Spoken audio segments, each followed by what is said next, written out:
आज की कहानी कुछ अलग होने वाली है। कहने को तो ये एक सर्वाइवल स्टोरी है, लेकिन इसके ट्विस्ट एंड टर्न आपको पूरी तरह से शॉक करके रख देंगे। ये कहानी हमें चार दोस्तों के बारे में बताती है जो किसी अनजाने कारण की वजह से एक दूसरे डायमेंशन में फंस गए हैं। अब सवाल यहाँ पर ये आता है कि आखिर वो इस डायमेंशन में आए कैसे, और सबसे इम्पोर्टेंट, क्या वो कभी यहाँ से वापस जा पाएंगे? जानेंगे हम इन सारे सवालों के जवाब आज के इस कहानी में। तो चलिए अब समय को और वेस्ट ना करते हुए शुरू करते हैं आज के इस वीडियो को।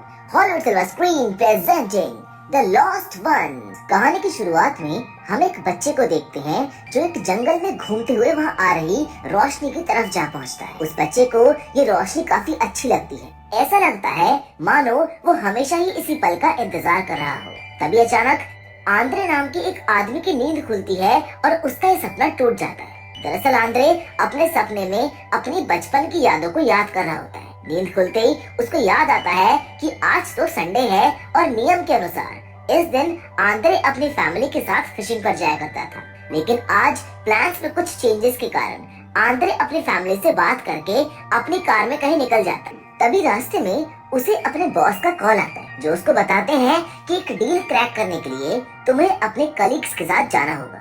लेकिन यहाँ पर हम आंद्रे की बात से समझ पाते हैं कि उसकी अपने कलीग से कुछ खास बनती नहीं है। वो अकेला रहना पसंद करता है, लेकिन बॉस के समझाने पर वो मान जाता है और ऑफिस की तरफ निकल जाता है। ऑफिस आते ही आंद्रे आईटी ऑफिस के वलेरा से मिलता है। यहाँ पर उसको पता चलता है कि वलेरा भी उसके साथ डील को क्रैक करने के लिए जाने वाला है। इस बात से नाखुश आंद्रे अपने बॉस के ऑफिस की तरफ बढ़ने लगता है। इस दौरान लिफ्ट में उसको सर्गे नाम का एक आदमी मिलता है जो अभी अभी उसके ऑफिस में आया है और वो भी उसके बॉस के साथ बात करना चाहता है। बॉस के ऑफिस के बाहर पहुंचते ही सर्गे पहले अंदर चला जाता है। यहाँ सर्गे और बॉस के बीच हो रही बातों से हम समझ पाते हैं कि सर्गे इस कंपनी को ज्वाइन करना चाहता है, क्योंकि उसकी पुरानी कंपनी में काफी लंबे समय से उसे कोई प्रमोशन नहीं मिला था। सर्गे अपनी बातों से काफी कॉन्फिडेंट लगता है, इसीलिए आंद्रे का बॉस उसे अपनी कंपनी में रखकर उसको भी नई डील क्रैक करने का काम दे देता है। इसी के साथ आंद्रे का बॉस सर्गे को बताता है कि अगर तुम इस डील को क्रैक करने में सफल रहे तो मैं तुम्हें डिपार्टमेंट हेड बना दूंगा, जो कि एक बहुत बड़ी जिम्मेदारी है। अब इस कंपनी में हर कोई डिपार्टमेंट हेड बनना चाहता है, जिसमें आंद्रे और वलेरा भी शामिल है। कहीं ना कहीं आंद्रे भी इस डील को अकेला ही क्रैक करना चाहता था, ताकि जब वो लौट कर आए तो उसको डिपार्टमेंट हेड बना दिया जाए। सर्गे के बाहर आते ही वलेरा अंदर जाकर अपने बॉस से सेम बात करने लगता है, लेकिन बॉस उसको ये बताते हुए मना कर देते हैं कि काफी लंबे समय से अकेले रहने के कारण तुम्हारे पास नेगोशिएशन स्किल नहीं है। लेकिन अगर फिर भी तुमने ये डील क्रैक कर ली तो मैं तुम्हें डिपार्टमेंट हेड बनाने की सोच सकता हूँ। वलेरा के बाद आंद्रे अपने बॉस के पास जाता है, जहाँ उसका बॉस उसको भी वही सेम ऑफर देता है जो उसने सर्गे को दिया था कि अगर तुमने अच्छा परफॉर्म किया तो मैं तुम्हें डिपार्टमेंट हेड बना दूंगा। लेकिन आंद्रे की प्रॉब्लम अभी और बढ़ने वाली थी, क्योंकि डील को क्रैक करने के लिए एब्रोस्किन भी उसके साथ जाने वाला है। यानी एक पोजीशन के लिए अब चार कंटेस्टेंट्स हैं। फिर आंद्रे ज्यादा बहस नहीं करता है और सीधा डील वाली लोकेशन की तरफ जाने लगता है। अपने चाइनीज पार्टनर को पिक करने के बाद वो एक बार में जा पहुंचता है, जहाँ कुछ ही देर में सर्गे, एब्रोस्किन और वलेरा भी अपने पार्टनर के साथ आकर उसको ज्वाइन करते हैं। थोड़ी बहुत बातचीत और दारू पीने के बाद ये डील सक्सेसफुली क्लोज हो जाती है। सभी अपने चाइनीज काउंटरपार्ट से डील पर साइन ले लेते हैं। आंद्रे ये बात कॉल करके अपने बॉस को बता देता है। साथ ही में रात ज्यादा होने की वजह से वो लोग डिसाइड करते हैं कि अभी हम सभी लोग अपने अपने घर निकल जाते हैं और सुबह अपनी अपनी ये फाइल्स बॉस के मुंह पर दे मारेंगे। आंद्रे ने इन सब से कम दारू पी होती है, इसलिए वो फैसला करता है कि सबको अपने अपने घर छोड़ने के बाद मैं भी अपने घर निकल जाऊंगा। एब्रोस्किन ने तो इतनी पी रखी होती है कि कार में घुसते ही वो वलेरा के कंधे पर सर रखकर ही सो जाता है। सभी को अपनी कार में लेकर आंद्रे घर की तरफ निकल जाता है, मगर तभी एक ब्रिज पर पहुंचते ही उसकी कार अचानक से बंद हो जाती है। ये देखकर सर्गे उसके ऊपर चिल्लाने लगता है। वो बोलता है कि तुम्हें निकलने से पहले फ्यूल टैंक को चेक करना चाहिए था। लेकिन आंद्रे इस बात का कोई जवाब नहीं देता है, क्योंकि वो तो बस उन सबकी मदद कर रहा था। यहाँ सबसे अजीब बात तो ये थी कि किसी के भी सेलफोन में नेटवर्क नहीं आ रहे होते, यानी कि आप कहीं से मदद भी नहीं मंगवा सकते थे। इसीलिए ये तीनों मिलकर पास के गैस स्टेशन से फ्यूल लाने का तय करते हैं। लेकिन फ्यूल स्टेशन पर पहुंचकर वहाँ के अटेंडर से इनको पता चलता है कि बिना गाड़ी के वो इनको पेट्रोल नहीं देगा। इसीलिए ये लोग पास की एक दुकान से बॉटल लाने का फैसला करते हैं ताकि उसमें फ्यूल लेकर अपनी कार को स्टार्ट करके यहाँ तक ले आए। दुकान की तरफ जाते हुए आसपास के लोग इनको काफी घूर कर देख रहे होते हैं। ऐसा लग रहा होता है कि जैसे ये लोग किसी दूसरे ग्रह से आए हों। अब ये लोग इनको ऐसे क्यों देख रहे थे ये हमको आगे जानने को मिल जाएगा। वहीं दूसरी ओर एब्रोस्किन जो अभी भी गाड़ी में है और वो गलती से गाड़ी का हैंड ब्रेक खींच देता है, जिस वजह से गाड़ी लुढ़कती हुई सड़क के बीच में जा पहुंचती है। जबकि एंड्रू, सर्गी और वलेरा एक दुकान पर पहुंचकर बॉटल खरीदने की कोशिश करते हैं, लेकिन यहाँ उनमें से किसी का भी कार्ड काम नहीं करता है और जल्दबाजी में ये लोग अपना सारा कैश कार में ही भूल गए थे। तभी उनमें से एक को पास में ही मौजूद एटीएम याद आता है। तीनों मिलकर एटीएम से पैसे निकालने की कोशिश करते हैं, लेकिन यहाँ भी उनमें से किसी का कार्ड काम नहीं करता है। ये सब देख एंड्रू काफी परेशान हो जाता है क्योंकि उसने अपनी वाइफ से वादा किया था कि वो रात तक वापस लौट आएगा। तभी सर्गे उसको ये सब भूलकर सामने मौजूद प्रॉब्लम पर ध्यान देने को कहते हैं। यहाँ से तीनों मिलकर दुकान से बॉटल चुराने का प्लान बनाते हैं, जिसके मुताबिक सर्गे कैशियर का ध्यान भटकाएगा, वहीं एंड्रू और वलेरा मिलकर पानी की बोतल को चुरा लेंगे। होता भी ऐसा ही है। सर्गे कैशियर को अपनी बातों में बिजी कर लेता है, वहीं आंद्रे वलेरा के साथ पानी की बोतल को चुरा लेता है। मगर लास्ट मोमेंट में कैशियर को इनके प्लान के बारे में पता चल जाता है। जल्दी दुकान वाला अपने गार्ड्स को बुलाकर इन्हें पुलिस के हवाले करने को कहता है। मगर तभी अचानक आंद्रे की नजर वहाँ मौजूद एक्सपायर्ड फूड पैकेट्स पर पड़ती है। पैकेट्स को देखकर आंद्रे अपना तेज दिमाग लगाकर कैशियर से कहता है कि अगर तुमने पुलिस को बुलाया तो हम तुम्हारी शिकायत कर दें कि तुम अपनी दुकान में एक्सपायर्ड सामान बेचते हो। ये सुनकर दुकान वाला उनको छोड़ देता है। दुकान से निकलकर ये तीनों दोस्त काफी मस्ती करते हुए अपनी हरकतों पर हंसने लगते हैं। तभी हमको एक फ्लैशबैक में दिखाया जाता है कि ये तीनों बचपन से ऐसे ही हैं, हमेशा से साथ रहते हैं। जल्दी वो लोग पेट्रोल पंप पर पहुंचकर अटेंडर से बोतल में पेट्रोल मांगते हैं, लेकिन यहाँ भी उनका कार्ड काम नहीं करता है। इसीलिए वो लोग अटेंडर से उन्हें फ्री में पेट्रोल देने के लिए रिक्वेस्ट करते हैं। बदले में वो उसका कोई भी काम करने को राजी हो जाता है। इसीलिए अटेंडर उन्हें डेकोरेशन का काम दे देता है। दरअसल जल्दी यहाँ पर एक बहुत बड़ा फेस्टिवल होने वाला है और सब लोग उसकी तैयारियों में लगे हुए हैं। इन सब बात से सर्गे काफी फ्रस्ट्रेट हो रहा होता है, लेकिन तभी आंद्रे और वलेरा उसको बताते हैं कि हो सकता है कि हमारा बॉस हमारा टेस्ट ले रहा हो, क्योंकि हम तीनों में से वो किसी एक को ही डिपार्टमेंट हेड बना सकता है। जल्द ही अपना काम खत्म करके सभी लोग एक बोतल में पेट्रोल लेकर अपनी कार के पास जा पहुंचते हैं, लेकिन यहाँ का नजारा देखकर उनके होश ही उड़ जाते हैं, क्योंकि यहाँ उनकी गाड़ी पूरी तरह से तहस नहस हो चुकी थी। साथ ही एब्रोस्किन भी यहाँ से गायब हो चुका था। ये सब देखकर तीनों आपस में बहस करने लगते हैं, मगर थोड़ी देर के बाद ये तीनों लोग मिलकर बस से अपने घर जाने का फैसला करते हैं। तीनों लोग पास ही के एक बस स्टॉप पर जाकर एक बस में बैठने लगते हैं। आंद्रे तो बस में चढ़ जाता है, लेकिन सर्गे और वलेरा नीचे ही रह जाते हैं, क्योंकि आंद्रे के चढ़ते ही ड्राइवर बस को तेजी से भगाने लगता है। आंद्रे को कुछ भी समझ में नहीं आता है कि चल क्या रहा है। वहीं दूसरी ओर बस स्टैंड पर वलेरा सर्गे को अपनी सैड लव लाइफ के बारे में बताता है, जिसको सुनकर सर्गे उसको हौसला रखने के लिए बोलता है और उसको समझाता है कि जल्द ही सब कुछ ठीक हो जाएगा। वो दोनों आपस में बात कर ही रहे होते हैं कि तभी एक और बस आ जाती है, जिसमें वो दोनों बैठ जाते हैं। वहीं आंद्रे अगले बस स्टॉप पर उतर जाता है ताकि उसके दोस्त जल्द से जल्द उसके पास तक पहुंच जाए। सेम यही सोचकर सर्गे और वलेरा भी बस के बाहर झांक रहे होते हैं, मगर जब उनकी बस ठीक उसी स्टेशन पर पहुंचती है जहां पर आंद्रे उनका इंतजार कर रहा होता है, तो वो लोग आंद्रे को उनके सामने होते हुए भी नहीं देख पाता है। हालांकि आंद्रे उनको देखकर आवाज भी लगाता है, लेकिन इन लोगों को कुछ पता ही नहीं चलता है। इसलिए आंद्रे पुलिस की मदद लेने का फैसला करता है ताकि वो जल्द से जल्द अपने सभी दोस्तों को खोज पाए। इसके कुछ समय बाद हम आंद्रे को इस टाउन के पुलिस स्टेशन में देखते हैं। यहाँ आंद्रे जब पुलिस वालों से मदद मांगने की कोशिश करता है, तब कोई भी पुलिस वाला उसकी मदद नहीं करता है। सब लोग उसको बस इग्नोर कर रहे होते हैं। मगर तभी एक पुलिस वाला आकर आंद्रे को अपने साथ अपने केबिन में ले जाता है, जहाँ पर हम देखते हैं कि इस केबिन में कई सारे म्यूजिकल इंस्ट्रूमेंट्स रखे हुए हैं और उन्हीं इंस्ट्रूमेंट्स को बजाते बजाते आंद्रे एक पार्क में जा पहुँचता है, जहाँ फेस्टिवल की तैयारियां चल रही होती हैं।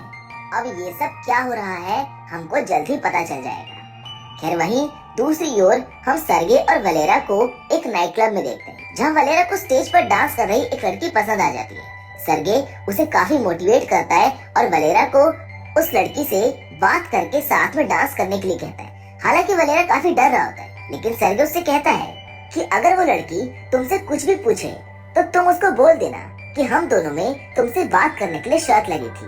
वलेरा अपनी सारी हिम्मत इकट्ठी करके बड़े कॉन्फिडेंटली उस लड़की से डांस के लिए पूछ लेता है। इन दोनों को साथ देखकर सर्गे काफी खुश होता है, मगर तभी उसको अपने पुराने लव लाइफ याद आ जाती है, जिससे दुखी होकर सर्गे सिगरेट पीने के लिए बार से बाहर आ जाता है। मगर तभी उसको याद आता है कि उसके पास तो लाइटर ही नहीं है, इसीलिए वो एक लोकल आदमी से मदद मांगता है।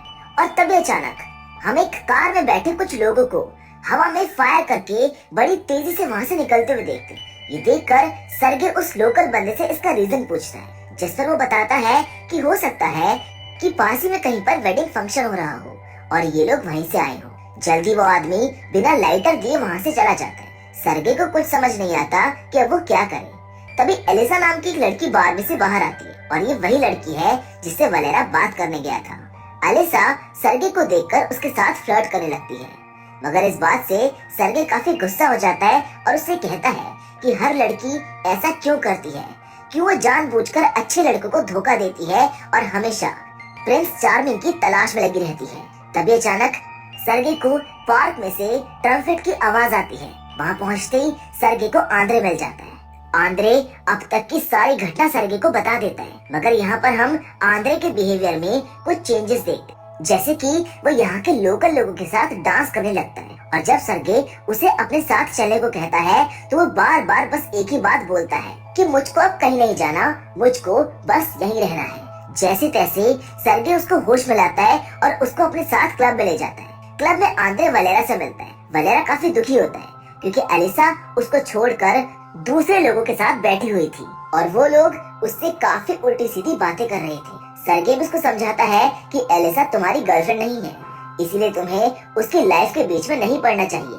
मगर तभी आंद्रे वलेरा के पास आकर उसको मोटिवेट करने लगता है। वो उसे कहता है कि अगर तुमको अपने सच्चे प्यार को पाना है तो तुम्हें उसके लिए लड़ना होगा। इस बात से मोटिवेट होकर वलेरा लोकल लोगों को आलिया से दूर रहने के लिए कहता है, लेकिन जल्द ही उनके बीच लड़ाई होने लगती है, जहां वलेरा एक फोक लेकर एक आदमी के हाथ में गाड़ देता है। आंद्रे, वलेरा और सर्गी की यहाँ के लोकल लोगों से काफी भयंकर लड़ाई होने वाली होती है, मगर तभी एक गनशॉट की आवाज से सभी लोग रुक जाते हैं। जहाँ हीरो जैसे खड़े हुए हम एब्रोस्किन को गन के साथ देखते हैं। एब्रोस्किन बीच में आकर लड़ाई को शांत कराता है और कॉन्ट्रैक्ट वाली फाइल्स वलेरा को दे देता है। साथ ही सबको बताता है कि अगर तुम्हें इस जगह से बाहर निकलना है तो जल्द से जल्द पास के बस स्टॉप तक पहुंचना होगा। 3 घंटे के बाद वहां से एक बस जाएगी जो सबको सीधा मॉस्को उतारेगी। मगर एब्रोस्किन खुद किसी कारण से यहाँ पर रुकने का फैसला करता है। सर्गे और बाकी सब इस बात पर मान जाते हैं और जल्द ही एलिसा के साथ कॉन्ट्रैक्ट की फाइल को लेकर बस स्टैंड के लिए निकल जाते हैं। साथ ही में हमको फ्लैशबैक में दिखाया जाता है कि जब एब्रोस्किन से कार का हैंड ब्रेक खिंच गया था तब वो जाग चुका था। इस बात से परेशान होकर जब वो सिगरेट पीने के लिए कार से बाहर निकला तभी एक ट्रक ने आकर उस कार को चकनाचूर कर दिया। ये देख एब्रोस्किन काफी डर जाता है और उसी समय वेडिंग में जाने वाले लोगों ने उसकी मदद करी थी।